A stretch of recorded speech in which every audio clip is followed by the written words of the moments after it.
Buenos días, doctor y compañeros todos. A continuación, se realizará la exposición del tema Los fundadores de la ciencia del derecho internacional, la cual tiene por integrantes a Iris Nayelian Quisehuanca, María Fernanda Garibay Mamani, Keiko Saraí Nicole Cosín Ramos, Diego Josué Condoriale, Jesús Melanio García Calizaya, Dariela Saraí Guerrero Camacho y Ronald Eduardo Huancapasa Carito. Bien, consideramos como introducción que el derecho internacional, tal como lo conocemos hoy, ha evolucionado a lo largo de los siglos, a partir de una variedad de fuentes y tradiciones jurídicas.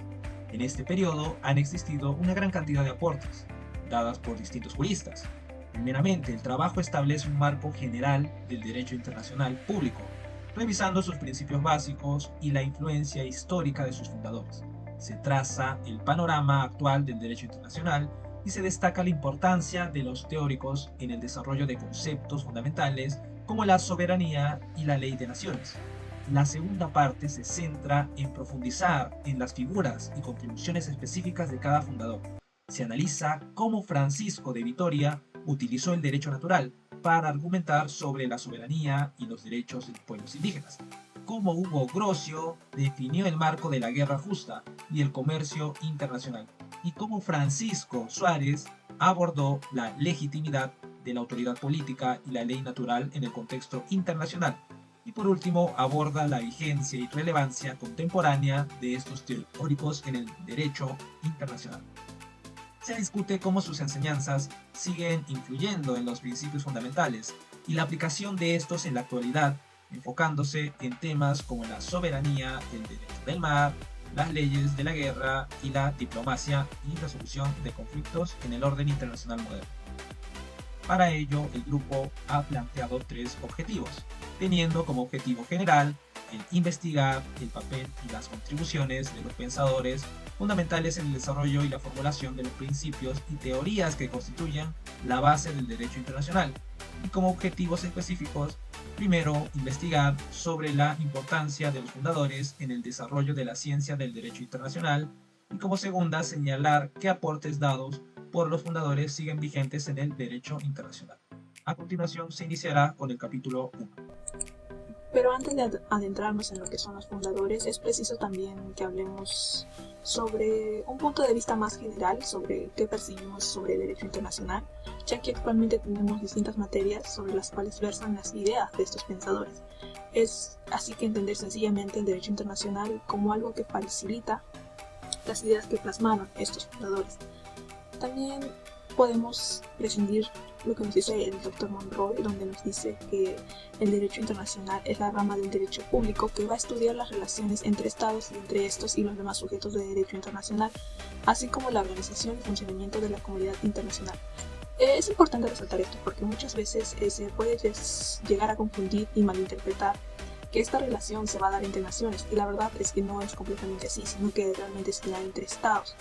Es por ello que está dirigido a reglamentar estas relaciones jurídicas de estos sujetos que componen la comunidad internacional, puesto que entendemos que el derecho internacional va a surgir desde el preciso momento en que ya existe la comunidad internacional, la cual de forma obligatoria va a exigir en un ordenamiento jurídico lo que se va a constituir irregular.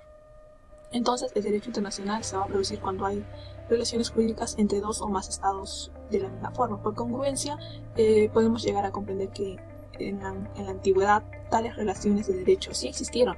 Sin embargo, puede que estas relaciones jurídicas no hayan estado tan automatizadas como lo están actualmente. Es así que desde un campo más general se concibe al derecho internacional, y el cual va a tener su propósito en el poder regular las relaciones y coincidir los diferentes mecanismos jurídicos, las cuales están disponibles para todas las partes que se verán implicadas necesariamente, llegando a ofrecer de esta forma una seguridad jurídica a las relaciones internacionales que se presentan. Ahora que tenemos ya un concepto un poco más general sobre lo que es el derecho internacional, es necesario hablar sobre la importancia de los fundadores en su desarrollo, porque entender cuál fue este hito que dejaron estos fundadores, si bien llega a confundirse con lo que es el desenvolvimiento de hechos históricos, los cuales van a estar vinculados, no es lo mismo hablar del desarrollo científico que tuvo. Es por ello que enfatizar sobre el desarrollo científico de la materia, la cual se verá reflejada a través de los escritos de sus pensadores de hace ya varios siglos. Es por ello que más adelante se podrá analizar más a detalle qué fue o qué aportación tuvieron cada uno de estos pensadores, ya que ellos se van a basar en expresar sus ideas, las cuales van a explicar el complejo fenómeno de las relaciones jurídicas internacionales, y que por lo mismo a esta influencia contenida en sus escritos y pensamientos, que son de gran trascendencia, han influido significativamente y por ello son considerados como clásicos de la hora hablar. También sobre el impacto de los grandes descubrimientos, porque se deduce que el derecho internacional vendría a ser la disciplina más antigua de las disciplinas internacionales, ya que esta va a iniciar su figura como una disciplina científica en los siglos XVI y XVII, mientras que la historia de los tratados solo es considerada una ciencia auxiliar de esta misma. Ciertamente la vinculación va a estar ligada a lo que es el periodo de la Edad Moderna, pero su surgimiento en sí, plasmado directamente, se dará en el nombre de Hugo Grocio en los años 1583 a 1545, del cual se ahondará más detalle en los siguientes puntos. Sin embargo, no es el único que fue relevante en esa época, porque un hecho importante a resaltar es que la historia en general, como para el derecho internacional, el impacto más grande fue la expansión marítima de Portugal y de Castilla. Esta expansión es considerada como la lucha de la cristiandad y el islam, dado que permitía o perseguía la apertura de una ruta de acceso directo a India. Bueno, el resultado inesperado ya lo conocemos. Esto sucedió en octubre de 1492, donde se descubrieron y ocuparon y asignaron por diferentes secciones. Teniendo en cuenta lo ya estipulado en la historia general, cabe destacar que los escritos del siglo XV destacaron de gran manera, puesto que existen los fundadores, como por ejemplo Francisco de Vitoria, donde él va a desarrollar la teoría sobre el derecho de gentes, el ius gentium, para el ámbito internacional, concluyendo que también deben regirse por unas normas justas y respetuosas como los derechos de todos. Más tarde, el también español Francisco Suárez escribe su obra Tractatus de Legibus, que va a ser reimpreso más adelante en 1679, donde desarrolla más a profundidad los dichos y conceptos ya estipulados por Vítora, y haciendo una distinción importante en lo que es el derecho natural y el derecho internacional. En este caso podemos observar que ambos fueron los precursores y fundadores del caso, respectivamente. Sin embargo, también estaría mencionado Hugo Grocio con su obra Juri Belli. Sin embargo, no es hasta el Tratado de 1648 de Westfalia que se pone en práctica un derecho internacional al uso, al ponerse de acuerdo por primera vez diferentes estados europeos sobre los límites de su territorio, suponiendo lo que es la creación moderna de los estados de nación. Buenos días, doctor. Buenos días, compañeros.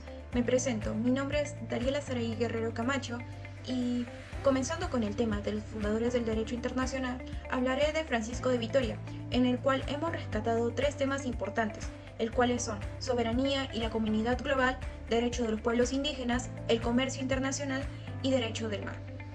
En soberanía y comunidad global, ¿qué es lo que dice Vitoria? La visión de Vitoria se basa en el origen de las comunidades políticas particulares y del poder político que las domina. Su concepción de ello fue plasmada en el Relectio de Potestate Civil del año 1528. Acá se ve la influencia de la tesis aristotélica tomista, en la que señala que la comunidad política comprende lo que es el derecho natural y que las comunidades políticas nacen de la socialización natural del ser humano. Esto es debido a que ni el hecho de que el hombre de estas comunidades tengan diferentes ideas, intereses o concepciones religiosas, ellos van a tener esa necesidad moral de tener una autoridad. Esto es debido a que las personas necesitan a alguien que los gobierne y los salvaguarde de futuras amenazas. Es por eso que Vitoria refuerza la tesis de Tomás de Aquino de que todos los derechos, iura, son derechos naturales, consecuencias de la ley de Dios, pero no de la gracia de Dios. Esto es debido a que los luteranos consideraban que los derechos, consecuentemente la autoridad de los príncipes, dependía solo de la gracia divina. De tal forma que si un príncipe se consideraba o era un pecador, estos serían destituidos de su cargo por causas legítimas. Y es por eso que Vitoria, en su concepción de un Estado soberano, no concebía la idea de una monarquía universal o imperio cristiano, sino que ante él todos los hombres eran iguales, indios, europeos y bárbaros, que solo era suficiente para que puedan ejercer sus derechos. Y con todo esto, lo que hemos señalado, concluimos que Vitoria reconoce el derecho a la libertad política, a la soberanía de todos los pueblos, incluyendo a la de los no creyentes y de sus gobernantes. Pasamos al siguiente tema. El derecho de los pueblos indígenas. En aquellos tiempos, los indios eran despojados de sus tierras, vulneraban sus intereses, incluso les prohibían profesar su religión. Sin embargo, Francisco de Vitoria defendió los derechos inalienables de los pueblos indios, lo que comprendía preservar sus propiedades, mantener a sus gobernantes legítimos, a su lengua materna y sus tradiciones. Esto conllevaba respetar sus derechos individuales y colectivos. Vitoria, en uno de sus planteamientos que realiza, es si antes de la llegada de los españoles, los indios eran los verdaderos dueños de sus cosas y sus haciendas, tanto en el orden público como privado, y si había entre ellos príncipes y señores, ya que señalaba que el pecado mortal no impedía el hecho del dominio civil, debido a las siguientes concepciones, las cuales son 5. En las Sagradas Escrituras, como la Biblia, señalaban a muchos reyes como malos y otros adjetivos que puedan desprestigiar su soberanía, por lo que conceptualiza que un rey puede ser solo un señor que tiene un dominio de cierta parte de terreno. Y es por esa razón que señala que incluso en las Sagradas Escrituras señalan a los reyes malos como el rey Salomón, como soberano de un territorio a pesar de ser considerado como un rey malo. Como segunda concepción, Vitoria señala que en las Sagradas Escrituras podemos encontrar que señalan que el hombre es la viva imagen de Dios, es decir, que Dios nos hizo a su semejanza.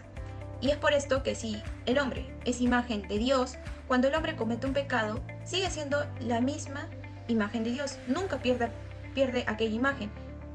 Y es por eso que Vitoria cuestiona mucho esto. También Vitoria, como la tercera concepción, señala que en una parte de la Biblia, el libro Génesis, muchos reyes cometieron barbaridades y afectaron con maldad. Sin embargo, aquello no los exculpó del pecado y mucho menos perdieron el dominio de esas tierras de las cuales eran gobernantes, mucho menos sus posesiones. Y en la cuarta concepción señala acerca de la potestad espiritual. En aquella no se pierde por el hecho de cometer un pecado mortal. Señala un ejemplo de que cuando un devoto comulga la Eucaristía y sigue cometiendo pecados, o aquellos padres o sacerdotes que son malos y aún así se consagran, siguen sin poder perder su potestad espiritual, es decir, que siguen con ello. Y como última concepción señala que no cree que Dios sea tan irracional al elegir a un príncipe o un soberano si son malos o cometen un pecado mortal. Y con todas estas concepciones señaladas, se llega a la conclusión de que el hombre, príncipe e indio, tienen derecho al dominio y a pesar de haber cometido un pecado mortal. De hecho, Vitoria pretende otorgar o reconocer a los indios, por esto es que intenta establecer estas directrices que antes hemos señalado para que por lo menos desde el ámbito religioso puedan conceder un mejor trato. El siguiente tema es el comercio internacional y el derecho del mar. Francisco de Vitoria señala que solo será justa la guerra cuando cumpla con 2 criterios: oposición a la prédica, poder predicar el evangelio, y el comercio justo, poder comerciar. Esto se debe a que entendemos por oposición a la prédica que el comercio justo es un derecho natural, un derecho innato, en el que los españoles pueden comerciar con los bárbaros sus productos, diversos productos, y ellos, si les agrada la oferta, obviamente, no se pueden negar, ya que si es que caen en negación, estos estarían dando motivos para iniciar una guerra justa. Algo similar pasa con el segundo criterio, el cual es la oposición a la prédica. Básicamente Vitoria señala que los cristianos tienen el derecho del poder evangelizar a los bárbaros, y si estos se niegan, estarían cayendo en injuria. Por lo tanto, los cristianos estarían en su derecho de iniciar una guerra justa. Y con todo esto, Vitoria señala que si bien el hecho de la conquista no fue un mal, o mejor dicho, un acto criminal o aberración, él pretende establecer a que se le concedan esos derechos a los indios y justifica la negación de libre comercio para poder desencadenar una guerra. De hecho, señala que el derecho Redingoni señala que el derecho a la comunicación y a la sociedad humana es el primer título justo de conquista. De él se derivan los derechos a viajar y morar, a inmigrar y a comerciar.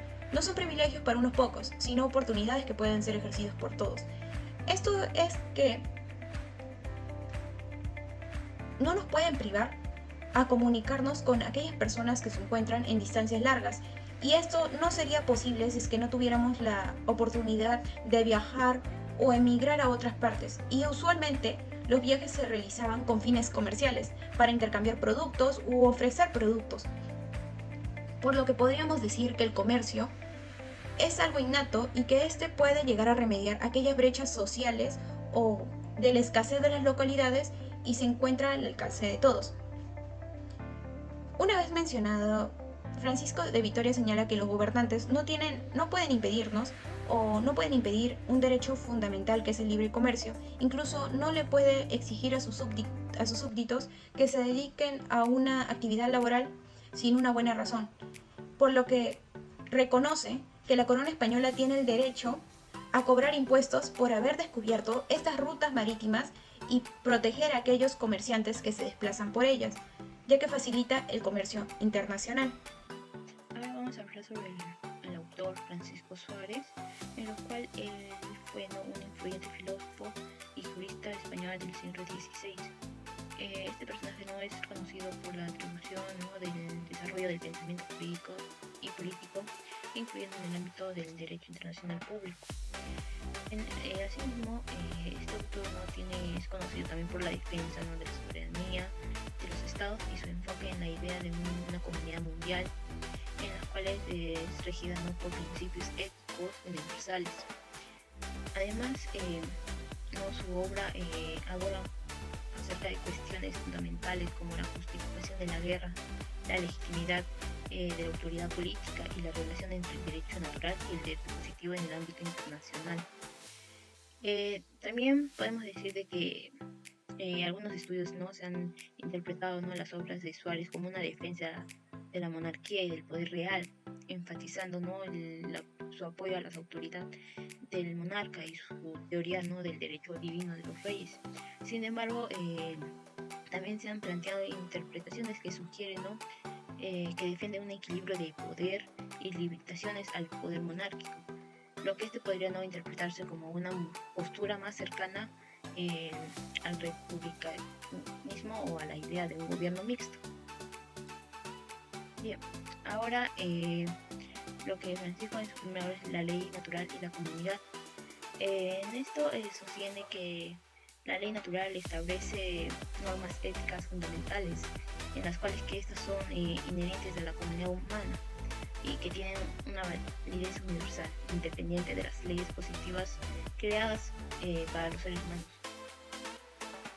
Seguidamente, en esta obra sostiene que la base de un orden moral, objetivo y trascendente que trasciende las fronteras políticas y culturales, en las cuales estas servirían para fundamentos para la cooperación y la convivencia pacífica entre las naciones. Por tanto, también destaca una importancia de un acto de voluntad por la parte del legislador, en el cual se acepta, decide y desea que la ley se cumpla y se aplique en la sociedad.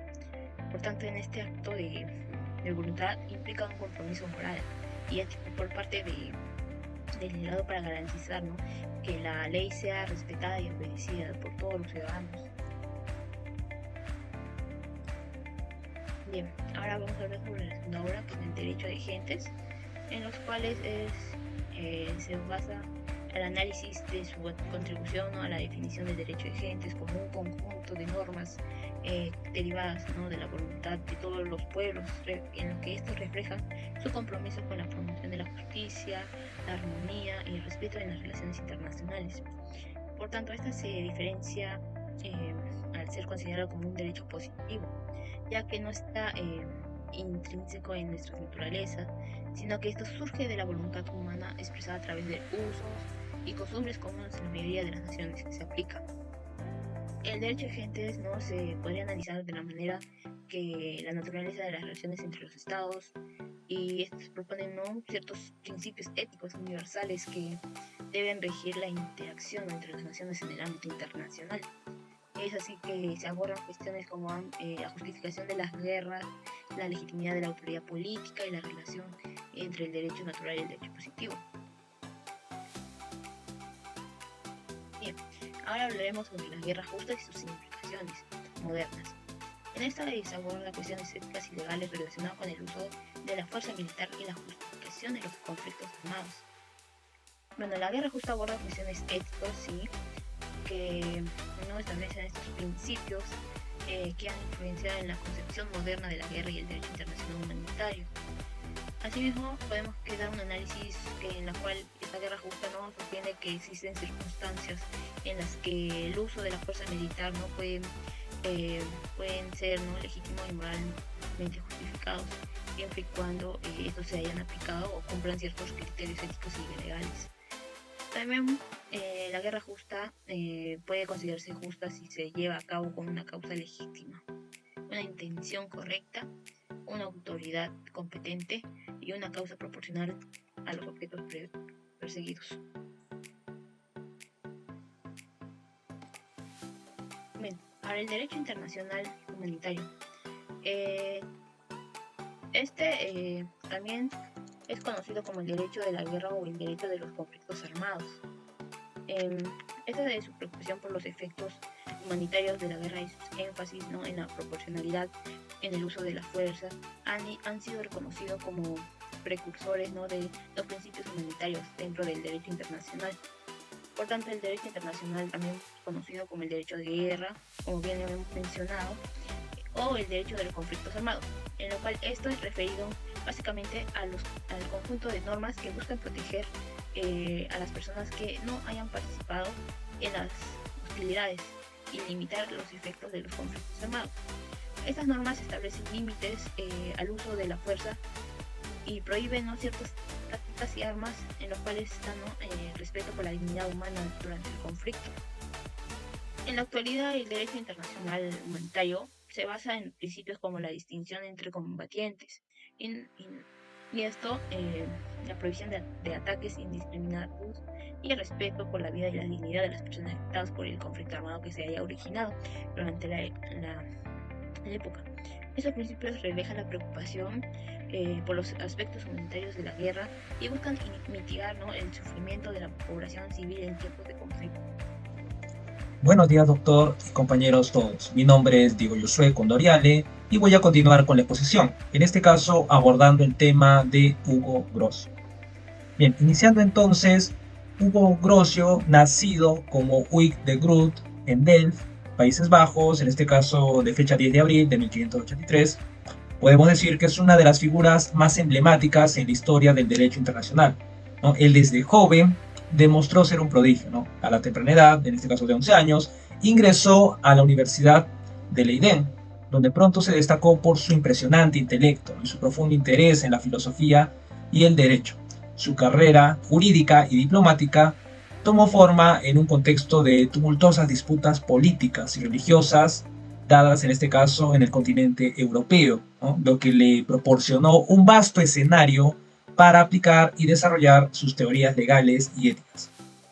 Conocido por su erudición, ¿no?, y su compromiso con la paz y la justicia, Grocio se convirtió en una figura central en el desarrollo del derecho internacional, proponiendo ideas que en este caso vamos a abordar más adelante, ¿no?, las cuales incluso perduran hasta la fecha, ¿no?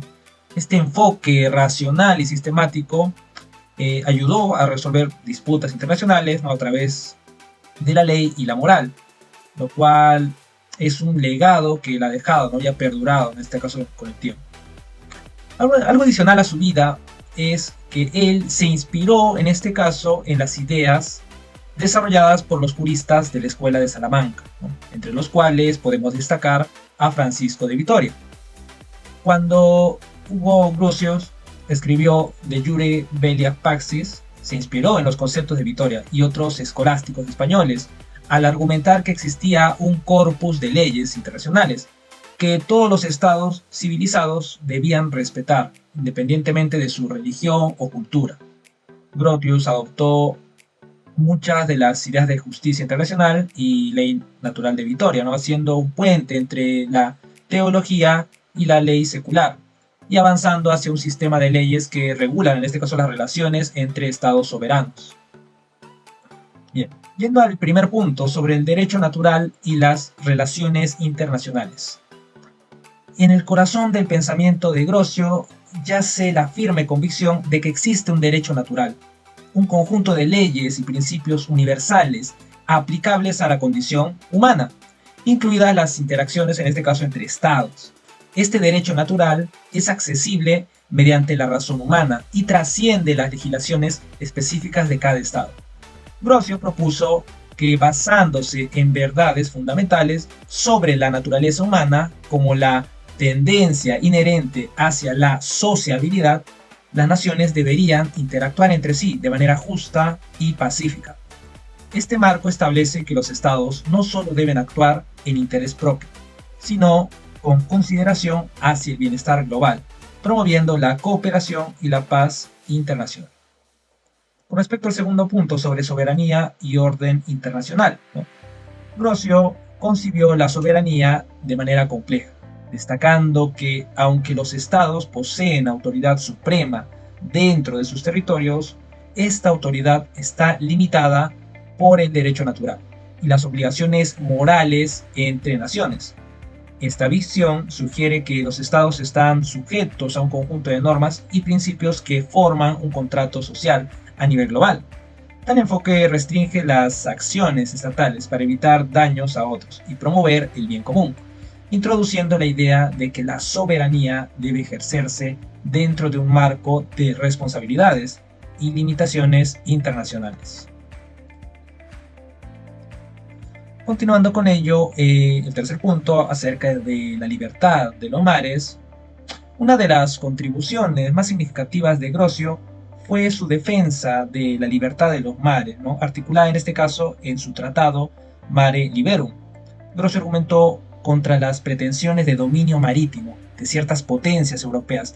Él afirmó que en este caso los mares, debido a su naturaleza vasta e inagotable, deberían ser libres para la navegación y el comercio internacional. Esta visión fue revolucionaria en su momento y ha influido profundamente en el derecho marítimo internacional, subrayando que los océanos deben ser un recurso compartido y accesible para todas las naciones. Con respecto a las leyes de guerra y paz. Finalmente, Grocio abordó las leyes de la guerra y la paz, estableciendo límites éticos y legales a la conducta de las naciones en tiempos de conflicto. Argumentó que incluso en guerra deben observarse normas de conducta basadas en el derecho natural, protegiendo a los no combatientes y asegurando que las acciones bélicas sean proporcionales a los fines perseguidos. Este enfoque ha sido fundamental para el desarrollo del derecho internacional humanitario. Eso sería todo por mi parte. A continuación, el siguiente compañero. Continuando con las exposiciones, quien les habla es Jesús García. En esta oportunidad estamos disertando el tema de los fundadores del derecho internacional público. A un fundador importante que no debemos dejar de mencionar es a Hugo Grocio, de las cuales en su obra del De Iure Belli Paci, esta obra que se ha desarrollado importantemente en el año de 1625, trata sobre el derecho de la guerra y de la paz, defiende lo que se denomina guerra justa, considerado por Lauterbach el primer tratado completo y sistemático de derecho internacional, tratamiento del tema en su integridad sobre la ley de las naciones. Esto se ha desarrollado en un contexto muy polémico de los problemas de guerra. Ha sido contra los indígenas, por ejemplo, luego la guerra de la religión. Este ambiente ha inspirado a Grocio para que pueda escribir en su obra y enarbolar el estandarte del derecho en la maja sangrienta y veloz de las guerras. Además, también Grocio, en su obra de Jus ad Bellum y Jus in Bello, que significa el derecho de la guerra y el derecho en la guerra, Esto explicamos primero de que es la existencia de una causa justa para declarar la guerra, y por el segundo, la conducta que debe observarse en el curso de las hostilidades para hacer la guerra y lo menos inhumana posible, debido a que ha sido desastroso todo el problema bélico del momento. Grosio tiene que enfrentar la tesis del derecho del más fuerte, donde que esto le ha permitido, ahora que veremos en la siguiente diapositiva, las fuentes importantes del derecho de gentes. Ha afirmado de que existen tres fuentes importantes: la naturaleza, la voluntad libre de Dios y el consentimiento de los pueblos. En el caso, vamos a ver fuente por fuente. Empezaremos con el derecho natural. Es el que procede inmediatamente de la naturaleza racional y social del hombre. Se manifiesta en el instinto de la sociabilidad, donde forma comunidades, pero no de cualquier condición, sino pacíficas y ordenadas. Definiendo el derecho natural como el dictado de recta razón que indica alguna acción por su conformidad o disconformidad con la misma naturaleza racional. Tiene necesidad de la moral y de consiguiente está prohibida o mandada por Dios, el autor de la naturaleza. Ahora en el siguiente pasaremos el derecho voluntario. En este caso es la segunda fuente del derecho de gente, es el derecho divino, voluntario o libre, para denotar con esta calificación aquellos mandatos que no pueden reducirse a la pura ley natural, la cual según añade el mismo Grosio. Esto va a ser la voluntad divina. Ahora pasamos a lo que es el derecho positivo humano. Es considerado como la tercera fuente. Grosio lo define como la voluntad de todos o de muchos pueblos ha recibido su fuerza obligatoria, que una comunidad no puede conservarse sino por un orden jurídico que le sea propio, que es necesario el ordenamiento jurídico. Ahora pasamos a la siguiente diapositiva. Ahora vamos a hablar ya no de Grosio, sino vamos a hablar de Cornelius Ben Bickersteth. Nació en Middelburg. Vamos a empezar con su biografía primero. El 29 de mayo de 1673 nace Cornelius y fallece en El Haya el 16 de abril de 1743. Fue un jurista y teórico político neerlandés que ha contribuido al desarrollo del derecho internacional en obras como la Dominio Maris. Esto ha sido, si nos ubicamos en el tiempo, en el año 1702, donde va a desarrollar la ley del mar. En particular sostuvo que los estados ribereños tienen derecho al agua adyacente. Ahora vamos a ver su enfoque fáctico e histórico de Cornelius, donde que explica el examinar los motivos principales de la conducta de los estados. Llegó a concederle gran importancia a la costumbre y a los tratados como garante del orden internacional. Además, al respecto del derecho internacional, debemos destacar de que Cornelius ha encaminado, dice que ya no ha dado tanta importancia a la parte divina, sino a la buena fe, al cual consideraba el fundamento subyacente de los acuerdos entre los estados.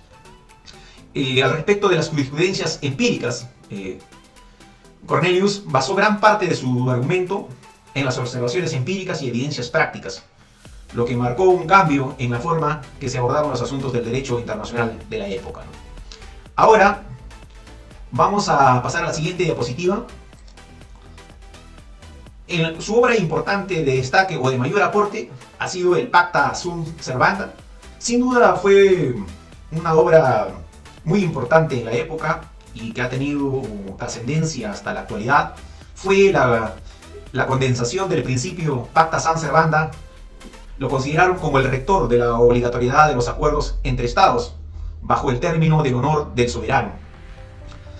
Y además también podemos decir de que Cornelius hace bastante hincapié en la buena fe, donde que vamos a tratar una cita de Bickersteth, donde que dice al respecto de Cornelio: si destruyes la buena fe, destruyes todos los tratados, incluso destruyes el derecho internacional, que encuentra su origen en acuerdos presupuestos y tácitamente aceptados y fundados sobre la razón y la costumbre.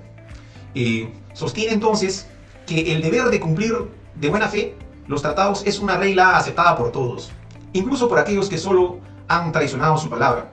Entonces, va a dar bastante énfasis a lo que es la buena fe y ya no a la parte divina, como lo hacía, por ejemplo, Grocio, ¿no?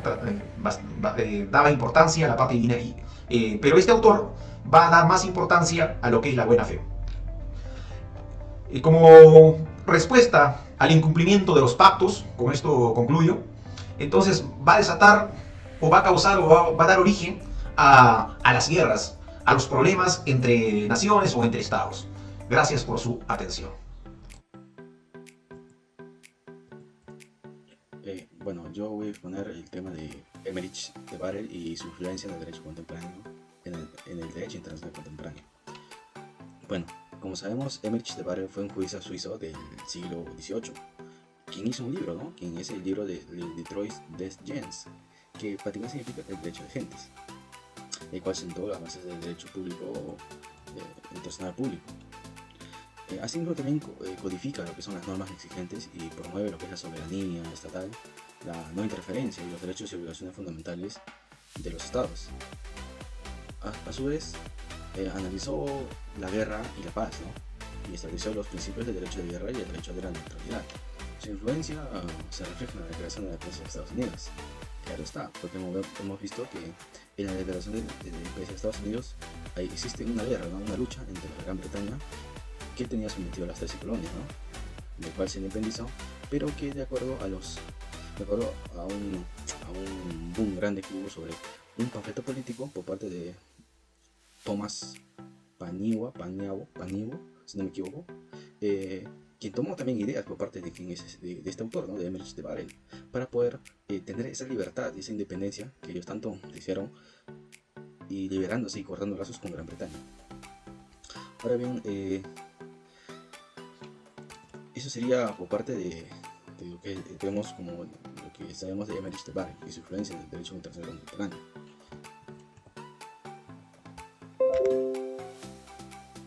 Ahora, la soberanía estatal y el sistema de naciones. Vemos que Barrel define la soberanía estatal como la capacidad de un Estado para tomar decisiones de forma independiente y autonomía sin influencias externas. También considera que esto se evidencia que la soberanía estatal tiene que estar, esta autoridad dentro del territorio no puede tomar, digamos, acciones respecto a que otros dicen de manera externa, o sea, lo que prefiere otro país, ¿no? Lo que prefiere este Estado como tal, y lo que para él es beneficioso para su población.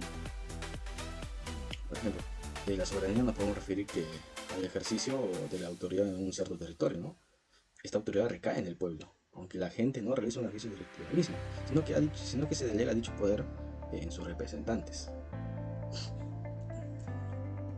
Bien, entonces vemos que eso es a lo que se refiere con la soberanía estatal. Ahora bien, con el sistema de naciones nos referimos como la comunidad de estados soberanos que se relacionan entre sí respecto a ciertos principios o bases con el fin de poder coexistir de manera cooperativa y pacífica. El sistema de naciones es prácticamente una cooperación internacional, ¿no? Es donde se sientan varios países prácticamente y se apoyan mutuamente, ¿no? Tanto a nivel de comercio como probablemente, ¿no? Ante un estallido de una guerra se pueden ayudar de manera armamentística y entre otros aspectos que puedan ayudar a quienes estén dentro de este sistema de naciones. Bien, vemos que se argumenta que no es posible. Ahora bien, Barrel, ¿qué es lo que pensaba Barrel? Él sostenía que había una compatibilidad, ¿no? Que si existía entre la soberanía y el sistema de naciones que podían estar a la vez, que podían coexistir, ¿no? Conjuntamente para ambos lograr objetivos comunes prácticamente. Podría ser beneficioso, ¿no? Porque podríamos apoyarnos con el sistema para combatir el terrorismo, entre otros más, ¿no? Pero ¿qué es lo que pasaba en esa época? Se argumentaba en ese tiempo que no era posible probablemente. ¿Por qué razón no era posible? Porque prácticamente lo que podría haber pasado, lo que pasaría era de que los estados vieran por sí mismos, ¿no? Porque sabemos que si bien las personas nos interesamos más en lo que son nuestros intereses propios y el Estado, quien está gobernado por sus representantes, que son prácticamente seres humanos, tienden siempre a buscar lo que es el beneficio propio, ¿no? Sus intereses propios en un país. Entonces era un obstáculo para lo que era un obstáculo, ¿no? de lo que pensaba de Barrel. De igual forma con el principio de no intervención. Ya. El derecho de no intervención y no, derecho de intervención y no intervención. El derecho de intervención, de no intervención, tiene una base respecto a los estados, dice, puesto que los estados no pueden intervenir en asuntos internos de otros estados. Como hemos visto, decíamos que en la soberanía existía lo que era, ¿no? No tener influencias respecto a asuntos, que asuntos internos no pueden ser reflejados por opiniones externas. Es lo que plantea también lo que es el derecho de no intervención, de que otros estados no puedan intervenir dentro de asuntos internos de un estado propio, de un estado soberano, ¿no? Puesto que la soberanía implica la toma de decisiones de forma independiente, autónoma. Bueno, ahora bien, el derecho de intervención, según Barrel, dice que reconoce que el derecho de intervención es una medida excepcional que solo debe utilizarse en circunstancias extremas. Bueno, Barrel pensaba de que se podía intervenir siempre y cuando existiera, como mencionamos, situaciones extremas, probablemente una guerra, o probablemente un desorden a nivel de orden público, probablemente una batalla civil, ¿no? Que puede haber una revuelta, una revolución, entonces que probablemente afecte a toda una población, en el cual los que están dentro de este sistema, como mencionamos, sistema nacional, esto se entrelaza con ello, pueden intervenir apoyando y favoreciendo, sino cooperando de manera mutua para la solución de este problema, para poner orden, ¿no? Ahora el comercio internacional y las leyes de neutralidad. Por medio del comercio adquieren los particulares y las naciones las cosas que necesitan y que no tienen en su país. Emmerich de Barrel menciona esto, ¿no? Que por medio del comercio adquieren los particulares y las naciones las cosas que necesitan y que no tienen en su país. Barrel pensaba de que era bueno el comercio internacional, ¿no? El libre comercio, por así decirlo, donde podíamos adquirir cosas que en nuestro país probablemente no había. Pero eso también, además de solo simplemente satisfacer las necesidades propias de un ser, traía beneficios para el Estado, porque el Estado podría adquirir un incremento de riqueza mediante los impuestos, evidentemente. Pero Emmerich de Barrel estaba a favor de este comercio internacional. Ahora bien, las leyes de neutralidad para Barrel proporcionaba lo que era una no participación, ¿no? Una abstención dentro de una guerra. Es decir, que al estallarse una guerra, ellos entraban en un estado de neutralidad, es decir, no intervenían, simplemente. No apoyaban tampoco, no brindaban asistencia, ¿no? Por así mencionarlo, a ninguna de las partes beligerantes, digo. No existía lo que es el principio de imparcialidad, es que no favorecía a ninguna de las partes en cuestión de armamento, socorro y entre otros aspectos, ¿no? Era abstenerse prácticamente de participar en la guerra, valga la redundancia. Esto es con el fin de poder, esto era con el fin de poder tener una protección, proteger a los ciudadanos, ¿no? Y mantener una paz y una seguridad internacional. El tratamiento de los individuos y derechos humanos. El tratamiento de los individuos se enfoca al trato que tienen que recibir las personas dentro de la soberanía de un Estado, reconociéndose ciertos derechos naturales como el derecho a la vida, la propiedad, entre otros. Vemos que se menciona bastante los derechos naturales, ¿no? Porque probablemente ahora lo conocemos como derechos humanos, que el Estado debe garantizar estos derechos, ¿no? a las personas, puesto que el abuso de poder que podía agravar a los ciudadanos no podía estar permitido, porque tenemos en cuenta que el derecho natural es superior al derecho positivo. Los derechos humanos es evidentemente mucho mejor que una ley. Por lo tanto, el Estado no puede plantear los derechos naturales de los individuos dentro de, recordemos, una soberanía, porque es de lo que hablaba Emmerich de Barrel. Ahora bien, los derechos humanos, bueno, ¿qué se puede mencionar de derechos humanos? Que es la virtud propia de un ser. De Barrel sentía y quería que todos los seres humanos, en virtud de su humanidad, tienen ciertos derechos inalienables, como el derecho a la vida. No se puede despegar del ser humano. Evidentemente, estos derechos no podían depender de la voluntad del Estado. Si es que el Estado deseaba o no que tú tengas derecho a la vida o derecho a la libertad. Entonces él pensaba de esta manera, que no puede ser, no puede estar dependiendo de estos derechos inalienables de un Estado, ni una ley, ni un gobernante, ¿no? Sino que son propiamente de la naturaleza humana, prácticamente. Alberico Gentili y la codificación del derecho internacional. Alberico Gentili fue un célebre jurista italiano, nacido en 1552, que contribuyó al desarrollo del derecho internacional. Su obra principal fue la que es las leyes de la guerra. Definió prácticamente la guerra. Abogó por regular, ¿no? Según la ley y promover la paz y el respeto a los tratados. Si bien Gentili era protestante, fue designado para defender a los súbditos de un estado caótico, demostrando él, evidentemente esa habilidad de poder hacer justicia en los asuntos internacionales. La guerra y el derecho internacional. Gentili sostiene que cualquier guerra que emane del ejercicio legítimo de la soberanía puede considerarse justa. Evidentemente sostiene que la guerra emana del ejercicio legítimo de la soberanía, dice, que se puede considerar justa. ¿Por qué? Porque prácticamente se puede dar como una legítima defensa, ¿no? Evidentemente, si te atacan, no te vas a quedar expresados, no vas a responder a este ataque. Entonces, esa guerra está justificada, ya que sí es justa. Gentili creía que para una guerra fuera justa debían cumplirse ciertas condiciones. Tiene que haber una buena razón para ello. Se deben librar guerras para proteger derechos legítimos o castigar crímenes graves, como mencionamos anteriormente, una legítima defensa, de los cuales estos se defendían más que estar atacando por voluntad. Soberanía y relaciones exteriores.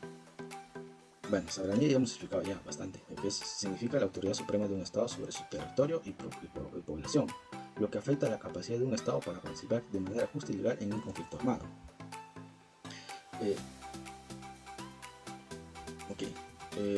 Las relaciones exteriores se entiende como el conjunto de medidas que un país toma en cooperación con otros países y actores internacionales para lograr objetivos nacionales. Estas acciones pueden incluir diplomacia, negociación, cooperación, ayuda, cohesión y en una última instancia, la guerra. El ejercicio apropiado de la soberanía nacional es extremadamente importante para mantener una estabilidad y el orden de las relaciones internacionales. El respeto mutuo por la soberanía de varios países es esencial para prevenir conflictos y promover la cooperación entre naciones. Un enfoque que reconozca la soberanía estatal como núcleo de un sistema internacional respetuoso, legítimo y justo es basado en transacciones entre estados. Neutralidad y derechos de los neutrales. Esto ya hemos mencionado también anteriormente sobre las leyes de la neutralidad. Abstención de un Estado ante el conflicto de un Estado con otro. Los países neutrales prometen no ayudar a ninguno de los países beligerantes y mantener relaciones pacíficas con ambos.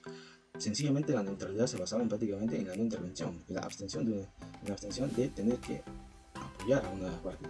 Ese no es el sentido malo, de que no quiero, porque no es el sentido malo, ¿no? De que no te apoya a ti y apoya al otro. No, si no apoyabas al uno, apoyabas al otro. Ya simplemente no tienes que intervenir en un aspecto.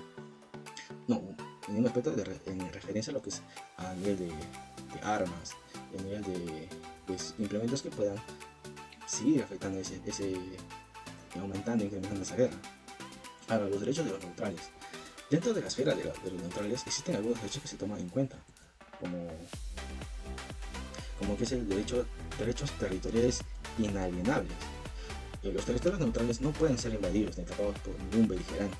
Esto significaba que los países neutrales tenían derecho a respetar su integridad territorial incluso en tiempos de guerra. El derecho a la libertad de comercio. Bueno, estos países neutrales tenían derecho, ¿no?, a seguir comerciando. No se podía parar esta actividad comercial. Es decir, que el país con el que tú haces comercio está en una guerra con otro país, las relaciones comerciales aún se mantenían, a pesar de que él pueda estar en un escaso recursos o afectado.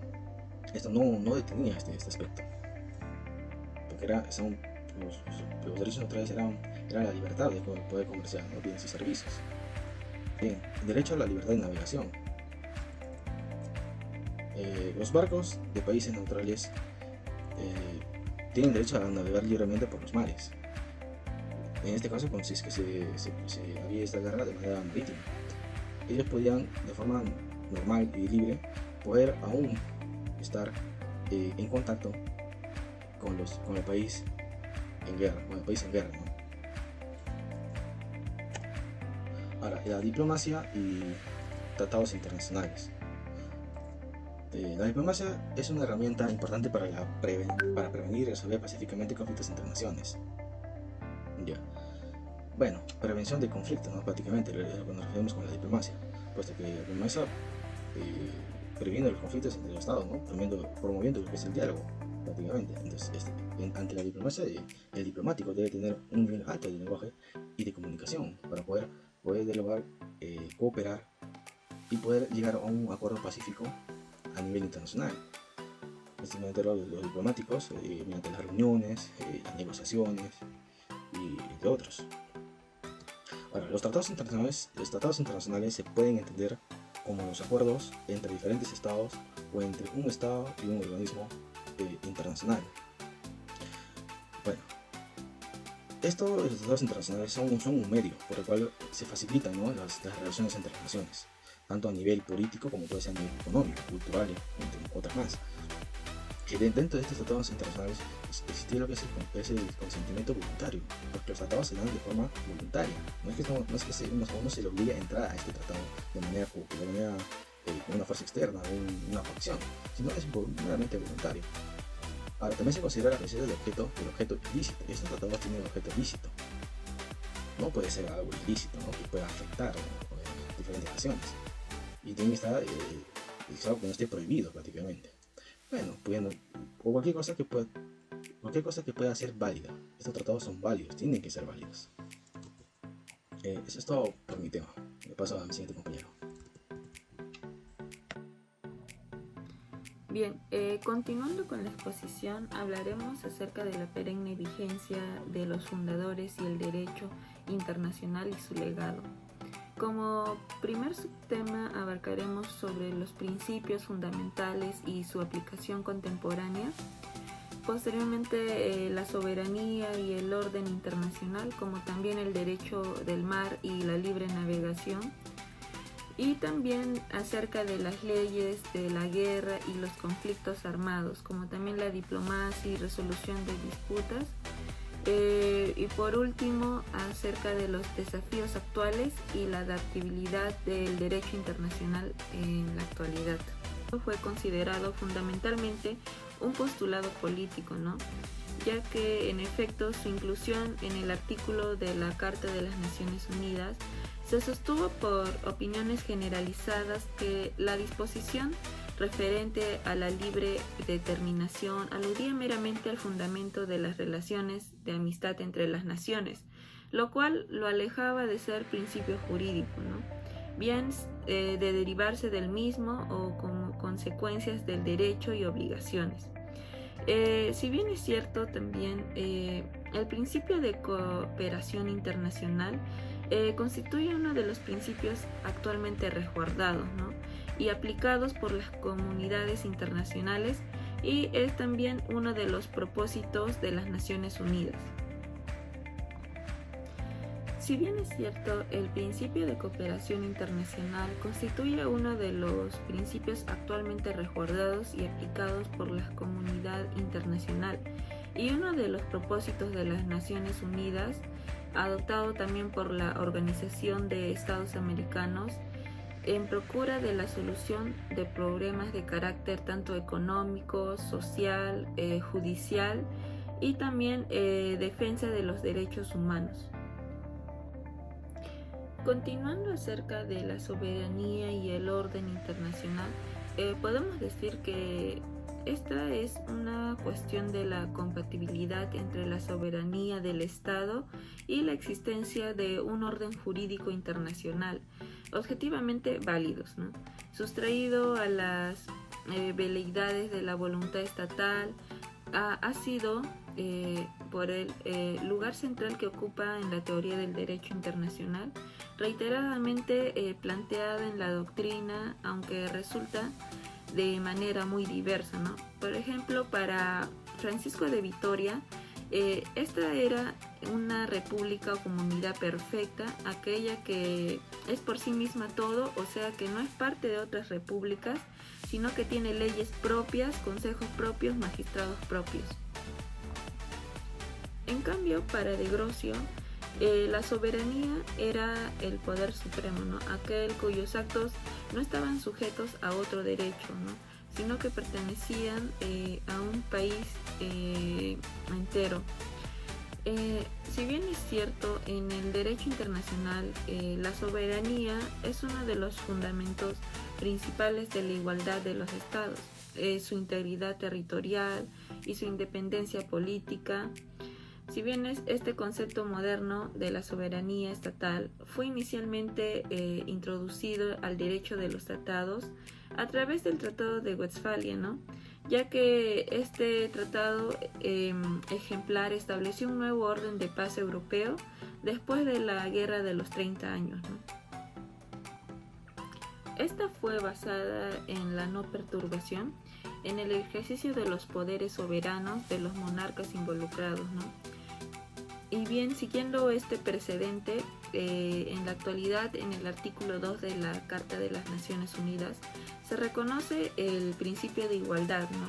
Soberana de sus miembros. En el derecho internacional, la soberanía se observa desde un ángulo diferente al de la esfera doméstica, ¿no? Dentro del Estado, la soberanía es un concepto que determina la relación entre el Estado y sus propias personas, ¿no? En el derecho internacional público, la soberanía debe ser entendida como una cualidad que hace que los estados sean actores iguales, que actúen legalmente en el mismo nivel de ojos, ¿no? Bien, continuando ahora acerca del derecho del mar y la libre navegación, podemos decir que desde tiempos antiguos existe la relación directa entre el hombre con el mar, ¿no? Esta relación se basó primeramente en la extracción de recursos naturales del mar, como la pesca y posteriormente la navegación, ¿no? De ambos factores, como recursos y navegación, fue surgiendo la actividad marítima, ¿no? Y más que todo en el ámbito comercial, siendo sus más grandes pioneros y exponentes en los fenicios, ¿no? Posteriormente, en el siglo XVI, surgen nuevos cambios acerca del derecho del mar. Bien, dentro de este siglo surgen dos nuevos conceptos, ¿no? Como el mare liberum, traducido como mar libre, y en el que se defendía el uso libre de los mares para todos, para toda la humanidad. Y mare clausum significa mar cerrado, en el que se defendía el derecho de un estado a reivindicar el mar que pudiera defender, ¿no? Luego, en el siglo XVIII, surgen nuevos cambios, ¿no?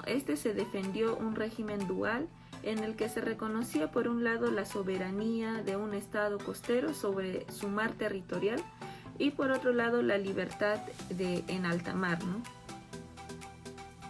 Tiempo después se da un nuevo derecho del mar y la Convemar, debido a la falta de un acuerdo sobre los alcances de la soberanía y la jurisdicción, ¿no?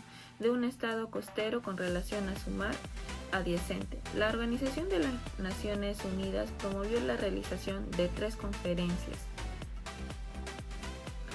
En Ginebra, Suiza, en 1958 y 1960. Aunque aquí se discutieron temas como la alta mar, la plataforma continental, el mar territorial y la zona contigua, así como la pesca y la conservación de los recursos vivos en alta mar, no fueron conferencias fructíferas, ¿no? Debido a que no hubo consenso sobre la extensión de los espacios marítimos.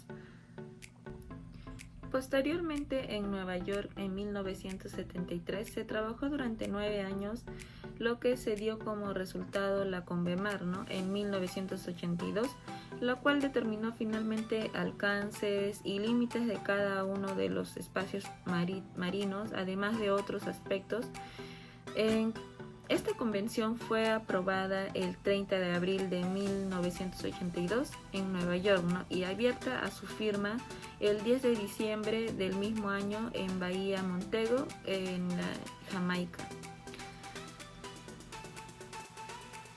Bien, y con respecto a la Convenmar, se estableció acerca de el mar territorial, la zona contigua, la zona económica exclusiva, zona continental, alta mar, la zona, tratando de describir de cierta manera estos espacios y poder respetar siempre la soberanía de cada estado, ¿no? Y no sobrepasar ello.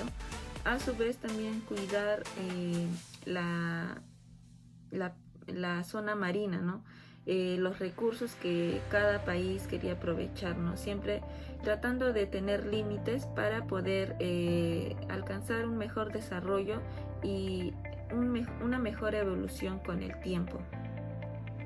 Bien, ahora continuando con las leyes de la guerra y los conflictos armados, podemos decir que en el derecho internacional humanitario no permite ni prohíbe los conflictos armados, ¿no?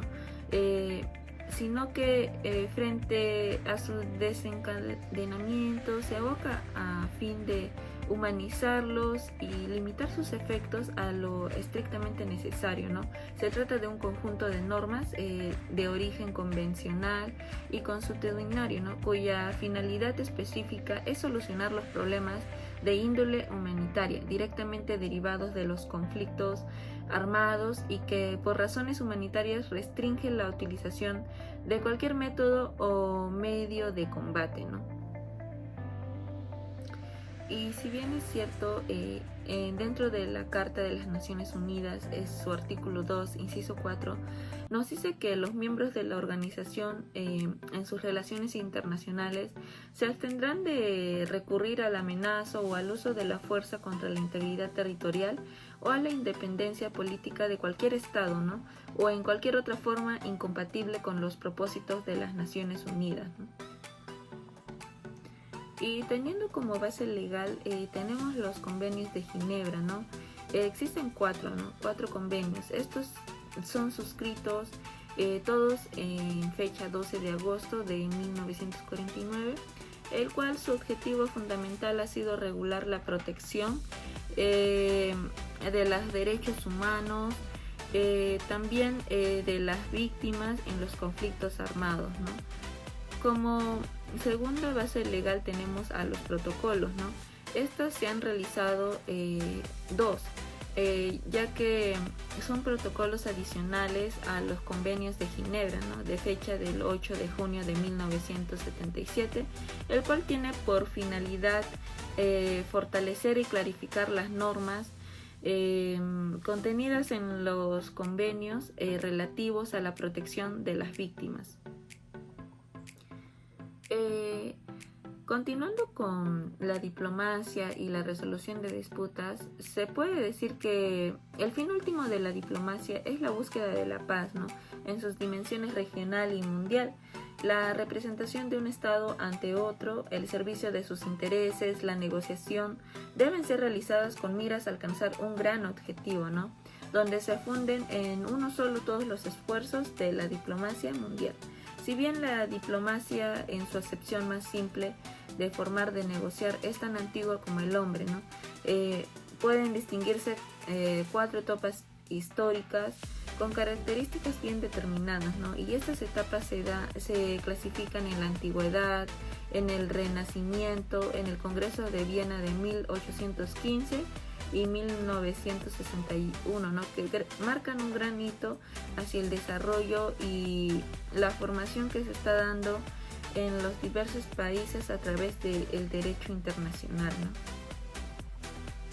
Bien, continuando con el último tema acerca de los desafíos actuales y la adaptabilidad, los siguientes cambios en la sociedad internacional que acentúan la complejidad de los mecanismos de formulación del derecho internacional, podemos ver la necesidad ampliamente compartida de asegurar a nivel global el respeto de los derechos humanos, la libertad, la dignidad y el bienestar de la humanidad, ¿no?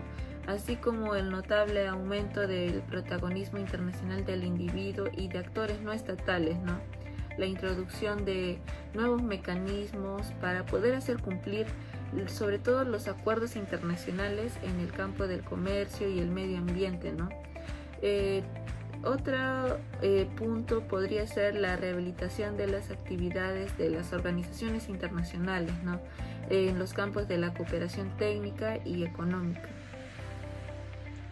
Para finalizar, el grupo inicialmente planteó 3 objetivos. En base a ello, daremos 3 conclusiones. Como primera conclusión, tenemos que los fundadores del derecho internacional, como Francisco de Vitoria y Hugo Grocio, establecieron un marco teórico esencial que ha perdurado a lo largo de los siglos. Sus ideas sobre la soberanía, el derecho natural y la moralidad en las relaciones internacionales continúan siendo pilares en la comprensión y aplicación del derecho internacional público. Como segunda conclusión, se tienen que las contribuciones de los fundadores siguen siendo relevantes y se reflejan en los principios actuales que rigen el derecho internacional. Los conceptos de guerra justa, libre comercio y derecho de los pueblos indígenas introducidos por estos teóricos no solo formaron la base de las leyes internacionales, sino que también adaptaron las normas jurídicas a los contextos contemporáneos, influenciando acuerdos y tratados modernos. Como tercera y última conclusión, los principios establecidos por los fundadores del derecho internacional son no solo históricamente significativos, sino que también son adaptativos a los desafíos modernos. La soberanía, la diplomacia y la ley del mar son ejemplos de áreas donde las teorías clásicas han evolucionado para enfrentar nuevas realidades políticas y sociales, demostrando la capacidad del derecho internacional para evolucionar mientras mantiene sus raíces conceptuales. Eso ha sido todo por parte del grupo. Muchas gracias por su atención.